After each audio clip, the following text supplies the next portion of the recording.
Welcome to the Platform Engineering Playbook podcast, where everything you hear is built, reviewed, and improved by AI, by me, and by you, the listener. This show keeps me, and hopefully you, up to speed on the latest in platform engineering, SRE, DevOps, and production engineering. It's a living experiment in how AI can help us track, explain, and discuss the fast-moving world of infrastructure. Every episode is open source. If you've got something to add, correct, or challenge, head to platform-engineering-playbook.com. You'll find all the content and a link to the GitHub repo. Open a pull request, join the conversation, and make the playbook smarter. Let's get into it.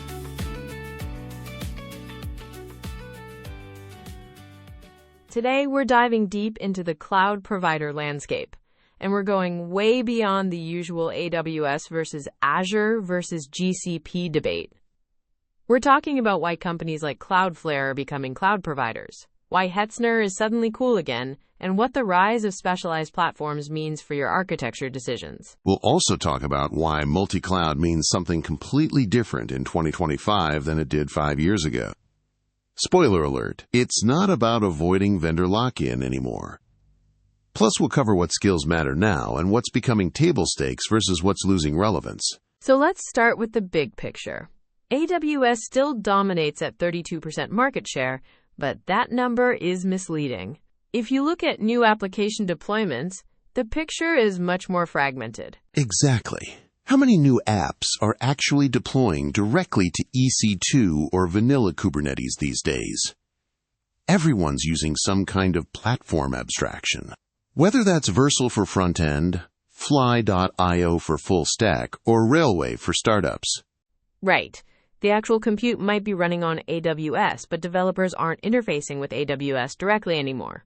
And this is where things get really interesting. We're seeing this bifurcation where infrastructure teams are going deeper into the primitives, bare metal Kubernetes, custom operators, service mesh everything, while application teams are going higher level. The cloud providers are responding differently to this split. AWS is trying to serve both markets with everything from Lightsail for simplicity to Outposts for hybrid. Azure is leaning hard into the enterprise integration story. But Google, they're doing something fascinating. Google's basically saying, we're not going to compete on breadth, we're going to compete on depth. BigQuery, Spanner, their AI/ML stack. These aren't services, they're entire platforms. Speaking of AI/ML, the GPU shortage has created some wild dynamics.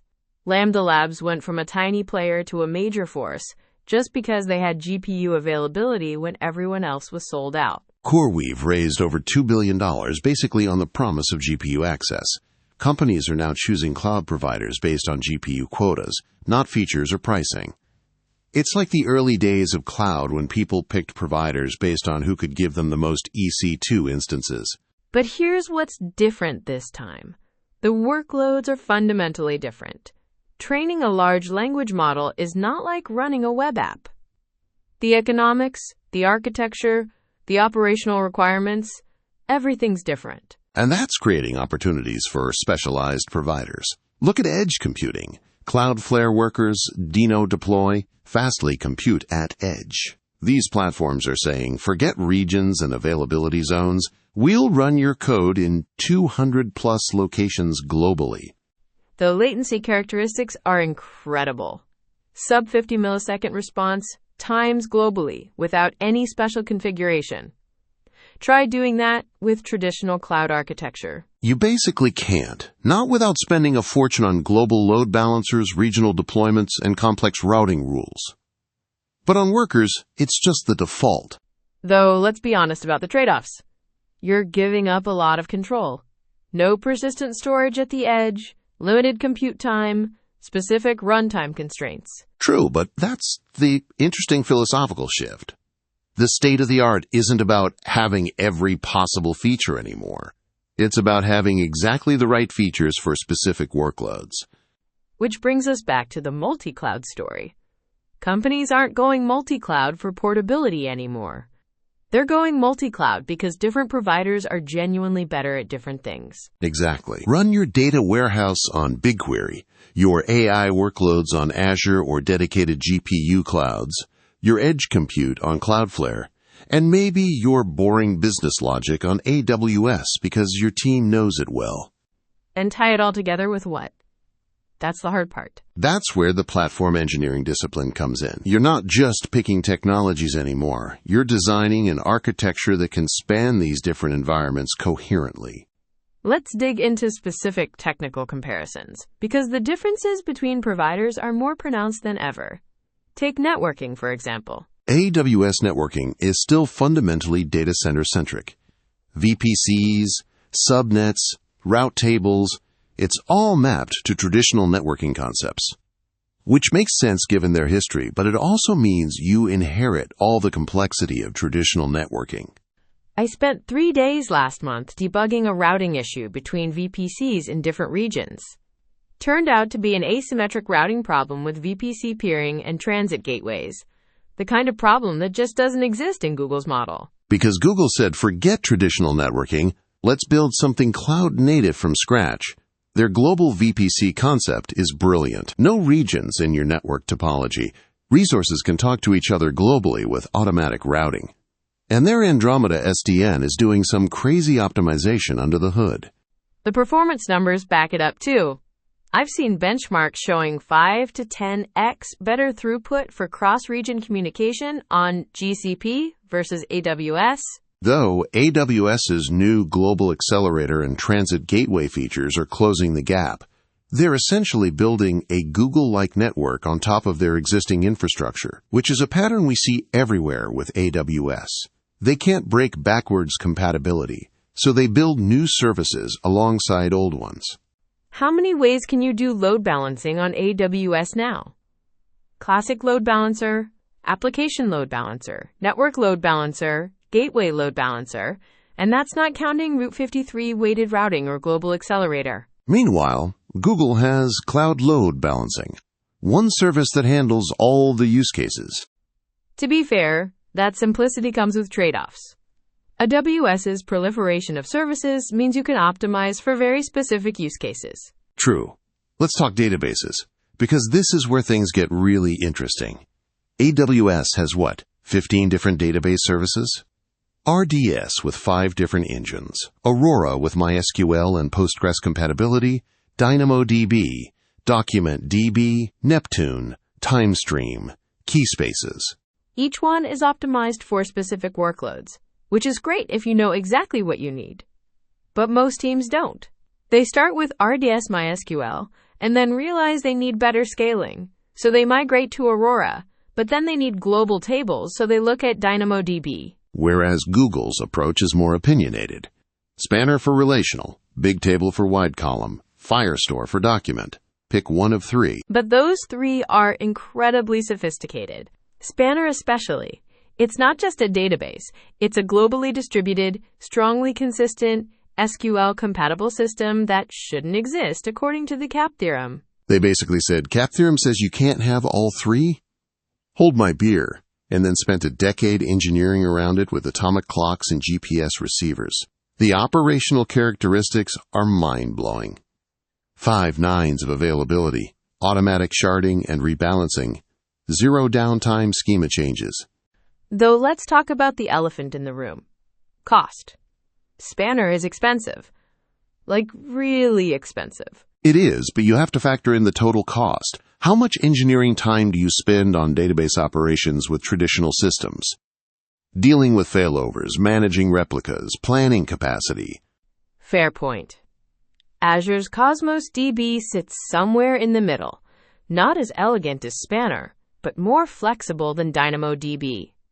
It lets you choose your consistency model per request. Though in practice, I found the multiple API personalities confusing. Is it a document store? A graph database? A key value store? Yes to all. That's very much Microsoft's approach. Be everything to everyone. Speaking of operational burden, AWS gives you all the knobs and dials, which is great for control but terrible for cognitive load. I was helping a team debug S3 performance issues last week, and we had to consider storage classes, request patterns, prefix sharding, multi-part upload thresholds, transfer acceleration settings. Compare that to Google Cloud Storage, where it just works. The performance is consistent, the API is simple, strong consistency is the default. Though, when you do need those knobs, their absence can be frustrating. I had a case where we needed specific S3 lifecycle policies that just weren't possible to replicate in GCS. That's the eternal trade-off. Simplicity versus flexibility. Azure tries to split the difference, which sometimes means you get the worst of both worlds, or the best, depending on your perspective. You know what's fascinating? Some of the most innovative work in cloud infrastructure is happening completely outside the big three, like Fly.io. They're not trying to be AWS. They're saying, what if we just ran your containers really close to users with zero configuration? Their architecture is so elegant. You push a Docker container, they figure out where to run it based on request patterns. No regions to configure, no load balancers to set up. It just scales globally. And the pricing model makes sense. You pay for compute and bandwidth, not for a dozen different services. Though debugging distributed systems on fly can be challenging. That's true for all these next-gen platforms. They're optimizing for developer experience and operational simplicity, sometimes at the cost of observability. Speaking of next-gen, Railway is basically, what if Heroku was built in 2025? With actual Docker support, proper secrets management, and preview environments that don't cost a fortune. And Render is taking a similar approach, but with more focus on production workloads. Their automatic SSL, built-in CDN, and zero downtime deploys are table stakes features that somehow the big clouds still make complicated. Let's talk about specialized clouds that are crushing it in specific domains. Vercel and Netlify for Jamstack, they've basically created a new category. Front-end cloud wasn't a thing 5 years ago, but now it's a billion-dollar market. And they're expanding beyond static sites. Vercel's edge functions, Netlify's background functions, they're becoming full application platforms. The database as a service explosion is even more interesting. PlanetScale built a better MySQL with Vitesse under the hood. Actual horizontal scaling for MySQL that works. Their branching feature is genius. Database branches that work like Git branches. And Neon is doing something similar for Postgres. Serverless Postgres that scales to zero, with branching and point-in-time restore. They're using a separated storage and compute architecture that enables sub-second cold starts. Don't forget about Terso and their Edge SQLite approach. SQLite at the edge with automatic replication. Sub-millisecond queries because you're using embedded SQLite. The data access is literally just function calls. No network overhead. Let's talk about surprising players. DigitalOcean.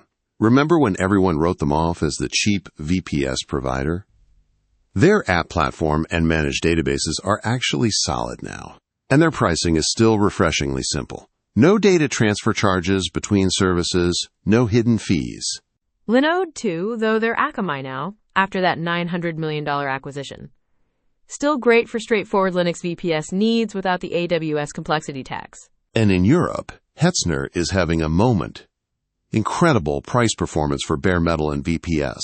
I know several unicorns running their entire infrastructure on Hetzner. The dedicated server prices are remarkable. Though you're managing more yourself. But that's becoming easier with tools like Talos Linux for Kubernetes or NixOS for reproducible infrastructure. Let's not forget regional players. Alibaba Cloud is massive in Asia. OVH in Europe. These aren't small players. They're serving millions of customers. And sometimes they're not optional. Data residency requirements mean you might need to use Alibaba for China, OVH for certain EU workloads. Oracle Cloud Infrastructure deserves a mention too. I know, nobody got fired for not buying Oracle and all that. But their bare metal performance is legit. If you're running Oracle databases, which many enterprises are, OCI Exadata Cloud Service is genuinely the best option. And they're practically giving away compute to gain market share. Their free tier is absurdly generous. Though good luck finding engineers who want to work with Oracle technologies. The AI/ML specialists are getting really specific too. Lambda Labs, CoreWeave, Paperspace, they're all printing money right now. And RunPod for hobbyists and researchers. affordable GPU time for people who can't get enterprise quotas. The specialized clouds are following the Unix philosophy. Do one thing and do it really well. Banana.dev for ML model serving. Replicate for model deployment. Modal for serverless GPUs. This explosion of options has really changed what skills platform engineers need. It's not enough to be an AWS expert anymore. The skill that's becoming crucial is understanding the trade-offs between different platforms and architectures. When to use what and why. Like knowing that Cloudflare R2 has zero egress fees makes it perfect for certain use cases, even if you're primarily on AWS. And it's not just technical knowledge. Understanding the business models of these providers is crucial. Why is Snowflake usage-based pricing while Databricks is compute-based? Because it aligns with how they make money. What skills are becoming table stakes? Infrastructure as code, for sure. But not just Terraform, understanding the principles. Declarative versus imperative. State management. Drift detection. GitOps is becoming mandatory too. If you're not storing your infrastructure definitions in Git and using automated pipelines, you're already behind. Cost optimization has evolved from a nice-to-have to a core engineering skill, understanding data transfer costs, storage tiers, commitment discounts. FinOps is a real discipline now. Security has gotten more nuanced too. It's not just IAM policies anymore. You need to understand supply chain attacks, container scanning, SBOM generation, policy as code. And zero trust architectures. The perimeter is gone. Every service needs to authenticate and authorize every request. What about skills that are becoming less relevant? Manual server management, definitely.